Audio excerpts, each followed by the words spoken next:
Nora Fatehi, Jacqueline Fernandes, Shraddha Kapoor, सारा अली खान, चाहत खन्ना, इन सारी लड़कियों में कुछ बातें कॉमन है। फेमस हैं, खूबसूरत हैं, बॉलीवुड में एक्ट्रेस हैं, लेविश लाइफस्टाइल है, सोशल मीडिया पर फैन फॉलोइंग है और लॉर्ड सुकेश के केस में इनका कभी ना कभी नाम आया है। तो कौन है ये लॉर्ड सुकेश और मैंने इतना बिल्डअप क्यों किया इस इंसान तक आने में? देखो, लॉर्ड सुकेश वही इंसान है जिसकी वजह से जैकलीन और नोरा कैट फाइट कर रही हैं। ये वही इंसान है जिसकी वजह से ईडी आधी बॉलीवुड एक्ट्रेसेस से सवाल कर रही है। ये वही है जिसने इंडिया की जेल्स को अपने पर्सनल फार्म हाउस की तरह इस्तेमाल किया है। इंडिया का सबसे शातिर कॉनमैन, सबसे शाणा टोपीबाज।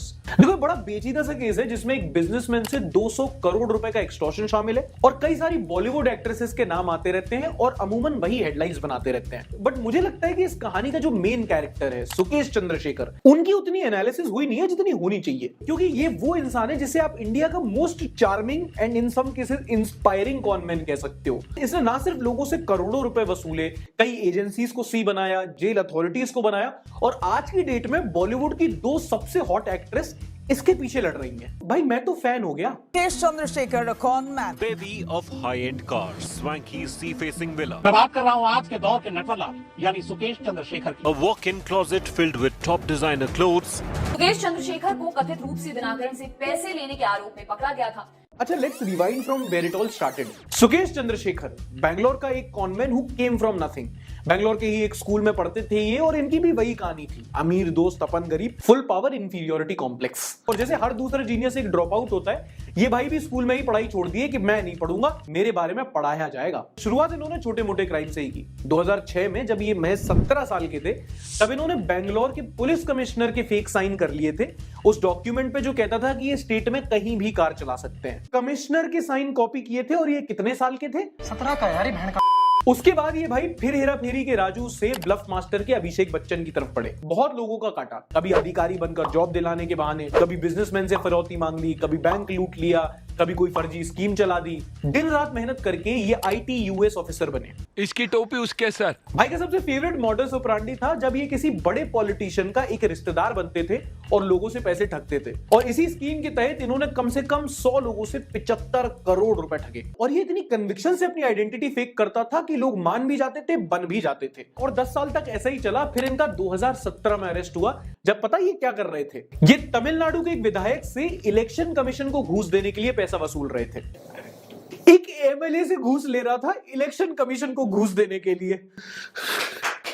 इनफैक्ट इस मास्टर कॉनमैन पर 30 एफआईआर दर्ज हैं ऑलरेडी, जिसमें सारी तरह के ठगी इन्वॉल्व हैं, सारे पैतरे अपनाए गए। कभी कोई आईएएस ऑफिसर, कभी करुणानिधि का पोता, कभी जयललिता का भांजा, कभी कुमार स्वामी के बेटे का दोस्त। इतना वर्सेटाइल नवाजुद्दीन सिद्दीकी भी नहीं है। खैर 2017 में ये अरेस्ट हुए और इनको तिहाड़ जेल शिफ्ट कर दिया गया। और अब बात करते हैं उस केस की जिससे ये कॉनमैन से कॉनमैन मैक्स प्रो बन गए। अच्छा, जब 2017 में इन भाई साहब को तिहाड़ जेल भेजा गया तो इनके जो इनमेट्स थे वो बहुत पावरफुल लोग थे।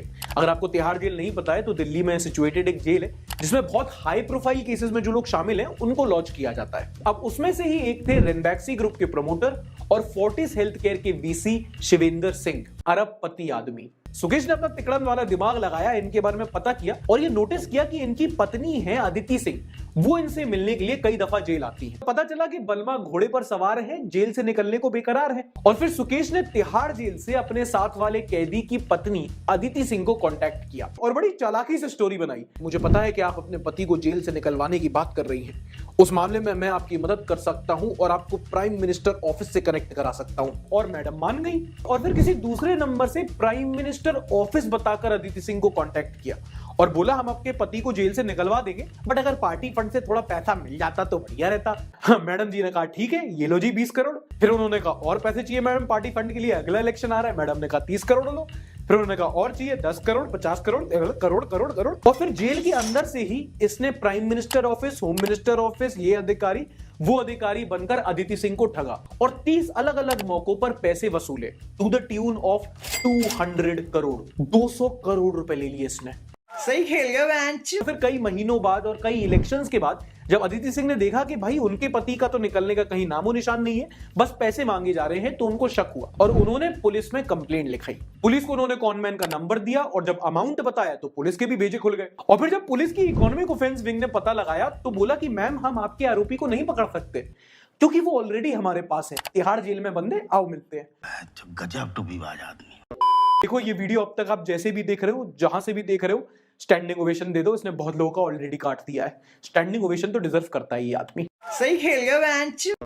अच्छा, ये जो पैसे सुकेश ने अदिति से वसूल किए थे, ये पता कहां जा रहे थे? Enter Jacqueline Fernandez and Nora Fatehi and Janhvi Kapoor and Chahat, Bollywood actresses का आधा कैटलॉग। सुकेश चंद्रशेखर जेल में रहकर अपने दूसरे फोन से इन सारी बड़ी बड़ी एक्ट्रेसेस को कांटेक्ट करता था और उनको महंगे महंगे गिफ्ट्स भेजता था। गुची, शनेल, डियोर के मर्चेंडाइज, वो नाम जिनके प्रोनाउंसिएशन में अभी अभी सीखा हूं, रोलेक्स की घड़ी, लुइस वटन, लुई विटो, क्या उसके जूते, महंगी महंगी ज्वेलरी, महंगी महंगी cards, earrings, you name it. Exotic pets से लेकर हाई एंड कार्स तक इसने जैकलीन फर्नांडिस समेत कई एक्ट्रेसेस को करोड़ों के गिफ्ट्स दिए। And now if you look at it, the funny part is he was using politics to spend on Bollywood using pharma money. Better all-rounder than Hardik Pandya. अच्छा देखो, एक बात मान लो कि ये बातें कहने सुनने में तो ठीक है, बट प्रैक्टिकल बिल्कुल नहीं होनी चाहिए। सुकेश चंद्रशेखर ने ना सिर्फ एक जेल से इतना बड़ा एक्सटॉर्शन रैकेट चलाया, बल्कि आज की डेट में वो पॉलिटिक्स में भी कई सारी हेडलाइन बनाते हैं। दिल्ली इलेक्शन के पहले उन्होंने बोला था कि आम आदमी पार्टी को उन्होंने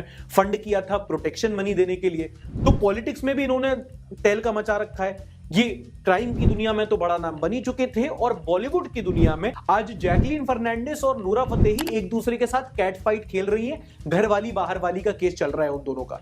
दोनों एक दूसरे पे डिफेमेशन केस कर चुके हैं। मतलब कि एक इंसान ने इतनी भसड़ मचा दी है कि लोग बोल रहे हैं कि भाई तुमने किया तो किया कैसे। फिलहाल इस केस का भांडा और जैकलीन की शादी का सपना दोनों टूट चुका है। अब देखो, ये केस जितना एंटरटेनिंग है उतना ही सीरियस भी है। कई सारे सवाल उठते हैं जो कई सारे लोगों से पूछे जाने चाहिए। पहला है जेल अथॉरिटीज से, क्योंकि जिस तिहाड़ जेल से ये ऑपरेट कर रहा था, उस तिहाड़ जेल में एक पूरा बैरक इसके नाम था। एक बड़ा सा हॉल था जिसमें सारी सुख सुविधाएं थी, एकदम वीआईपी ट्रीटमेंट मिल रहा था, सारी सुख सुविधाएं मिल रही थी, और बड़ी चालाकी से कैमरास की नजर से इसको छुपा दिया गया था ताकि ये जेल के अंदर से ये एक्सटॉर्शन रैकेट चला पाए। खुद पुलिस ने कहा है कि इसे जेल में वीआईपी ट्रीटमेंट मिलता था, और इसने जेल स्टाफ में लगभग 80 लोगों को 12 करोड़ रुपए की रिश्वत खिला रखी थी। और अगर ऐसा है तो सवाल उठता है कि भाई क्या ये अकेला है या इसकी तरह और भी ऐसे क्रिमिनल्स होंगे?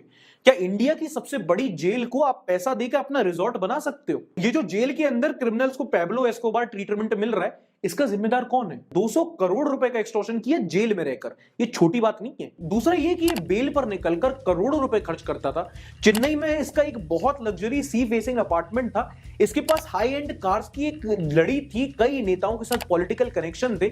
कोई इसको कैसे नहीं पकड़ पाया? ये रेडार में रहने के बाद भी इतनी बार कैसे छूट गया? ये तो मंत्री भी नहीं है, और ये क्रिमिनल होने के बाद भी बॉलीवुड का डैन बिल्जेरियन कैसे बन गया? देखो, ये जो बड़ी बड़ी एक्ट्रेसेस हैं जो इतनी लैविश लाइफस्टाइल मेंटेन करने के लिए कुछ भी कर सकती हैं, इनकी जनता के प्रति रिस्पॉन्सिबिलिटी बनती है। मतलब आपको करोड़ों के गिफ्ट्स मिलते रहे और आप उसका सोर्स बिना जाने बस एक्सेप्ट करती रही, और आप बोल रहे हो कि आप विक्टिम हो। तो it's hard to believe your sob story. How can you not know? आपको इतने महंगे गिफ्ट्स एक शेडी इंसान देता रहा, आप एक्सेप्ट करते रहे। भाई सारों को भी ऑफर मिला था, बट उसने रिजेक्ट कर दिया था ना। अब ये शुभमन गिल की वजह से भी हो सकता है, बट वो सेंचुरी बना रहा है तो उसको टच नहीं करेंगे। बट क्रेडिट वेयर ड्यू, सारा अली खान ने ये सब रिजेक्ट किया। एंड ऑल थिंग्स सेड, ये इतनी ट्विस्ट एंड टर्न वाली इंटरेस्टिंग स्टोरी है ना कि इस पे अक्षय कुमार को कम से कम एक डॉक्यूमेंट्री तो बनानी चाहिए। देखो, आपको भी यही लगता है तो अपन कमेंट में वोटिंग कर सकते हैं। ये थी सुकेश चंद्रशेखर की कहानी। अगर आपको मजा आया तो प्लीज लाइक जरूर कीजिएगा, कमेंट जरूर कीजिएगा, उससे थोड़ा एंगेजमेंट मिलती है, तुम्हारे भाई को थोड़ा सपोर्ट मिलता है। और ऐसी और इंटरेस्टिंग स्टोरीज देखने के लिए सब्सक्राइब करना मत भूलना।